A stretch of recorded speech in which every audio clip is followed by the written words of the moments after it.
Ladies and gentlemen, welcome back to the Hard Count Football Podcast. My name is Jacob Charnow, leading the next generation of football fans on the Hard Count Football YouTube channel and right here on Razzball Fantasy. Today, guys, it is a very exciting episode. We have 5 NFL trades that could still happen before the season starts. And I think without further ado, we get right into it with number 1, safety Budda Baker from the Arizona Cardinals traded to the New York Jets. I think this trade makes a ton of sense. The Cardinals are in a rebuild, right? They let DeAndre Hopkins go. I don't know what the deal is with Kyler Murray, but pretty much everything besides at quarterback, they're in a full rebuild. So besides the fact that Budda Baker wants out, it makes sense to trade him because of the situation that they're in. But Budda Baker does want out. I'm pretty sure he requested a trade, but he's at minicamp, but he's not. He wants to get traded, and it seems like only a matter of time before they end up dealing him. The Jets, they just lost Chuck Clark for the season, the guy who they traded a pick for. Chuck Clark, of course, I mean, he played every single game of his career, and of course, as soon as he gets to the Jets, he gets hurt. That's what it's like being a Jets fan. So the Jets they need a safety now. They do. Safety is by far the weakest position on this Jets defense. So why not make that move for Budda Baker, right? The Cardinals trade him out of the conference and the Jets get better, right? The Jets adding another star player, I think, could take this Jets defense from great to even greater. Right. So Budda Baker to the Jets, I think it makes a ton of sense for both sides. The second trade that I love, and I really like this one, wide receiver Hunter Renfrow from the Las Vegas Raiders traded to the Atlanta Falcons. I love this fit. Renfrow has been rumored to be on the trade block with the Raiders dealing Darren Waller, another team that's just kind of dishing out their assets. It's pretty much everyone besides Davante Adams at this point. And the Falcons make perfect sense for him. Another team that is out of the conference. Besides Drake London and Kyle Pitts, the pass catchers room in Atlanta is not great. And they basically have zero depth at all. Renfrow, I mean, even at his worst, would be an immediate upgrade over Mac Hollins and Scotty Miller. And if the Falcons are being true to what they say, where they really want to see what they have with Desmond Ridder, you have to surround him with the pieces to succeed, right? There's not a lot of quarterbacks in history that can take a nothing situation and turn it into something, especially with this level of talent around them. There's nothing besides London and Kyle Pitts, neither of whom have really done anything.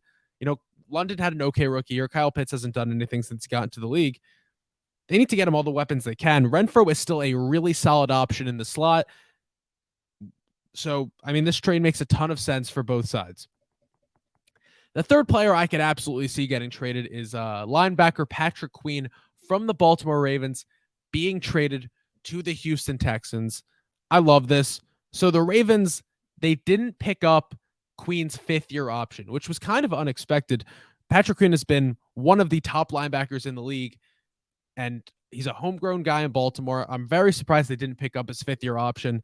But DeMeco Ryans, the new head coach in Houston, has to be, foaming at the mouth. He has to be shaking in excitement just at the idea of getting. He's a defensive-minded coach. He's going to go absolutely nuts over a young stud linebacker, because you don't get a lot of those. They don't come around every year. It doesn't happen. We don't see guys with the talent of Queen even really coming out of the draft every season. You can get this guy on your team. You absolutely go do it. I don't even think it would take a lot. Like the Houstons, they traded their first rounder next year to the Cardinals in the draft last year, but like they do not need to give up a lot to get Patrick Queen, because it's clear the Ravens are going to be looking to deal him. So why not make that move? Houston is loading up. They are, right? They got Will Anderson. They have Derek Stingley last year. They're making moves. They have CJ Stroud. This is a young team that actually has a lot more talent. And Queen is a guy who he's young enough that he could be in there for the long haul if they can trade for him. So they should absolutely bring him in. The fourth player that I have is Clyde Edwards-Helaire, the running back from the Kansas City Chiefs, being traded to the Arizona Cardinals. And I know I just mentioned the Cardinals being in a rebuild, but this makes sense for them. Clyde Edwards-Helaire, I mean, If you remember correctly, he was a first-round pick for the Chiefs. But he's kind of been pushed out of the room with the emergence of Isaiah Pacheco, who has been playing out of his mind, the undrafted back. Kind of says everything you need to know and backs up my stance about taking running backs in the first round. But whatever. At 24 years old, Clyde Edwards-Helaire absolutely deserves a fresh start. And I think he and James Conner would be a serviceable backfield for this rebuilding Cardinals team this season. At the very least, the depth should be attractive for the Cardinals because, I mean, CEH is an upgrade over Keontae Ingram. I had to write that down. Keontae Ingram is their backup running back. I had to look that up. I don't know who Keontae Ingram is. So this is a move worth making absolutely for both teams. And then the fifth trade that I have, I think is maybe the most interesting one on this list. Defensive end Chase Young being traded from the Washington Commanders to the Pittsburgh Steelers. I love this trade. It hasn't been all that great for the former number 2 pick in Washington. I mean, he got hurt, he injury prone, stuff like that. And now not his fifth year option was not picked up either. And it seems inevitable that Washington will deal him while he's a hot commodity rather than waiting and letting him walk next offseason. It would be the smart move. Forget wanting to. That's the smart move to make. That's what they should do. Chances are they would want to trade him out of the conference also. So Pittsburgh makes a ton of sense, right? The Steelers need a true defensive end opposite Cam Hayward, right? They do have TJ Watt, but TJ Watt is a linebacker. He's an outside linebacker. Remember that. They need a true D end, another guy who sticks on the defensive line outside of Cam Hayward. And even though they do have Larry Ogunjobi, who is like relatively serviceable, if you want to even call him that at this point in his career, his ceiling this season and for the future for the Steelers is nowhere near what Chase Young's ceiling is, what Chase Young's floor is. And I think it would take like maybe a second or third rounder to get him in at this point with everything going on in Washington and the fact that they didn't pick up the 5th-year option. I think Pittsburgh is a perfect fit for Chase Young.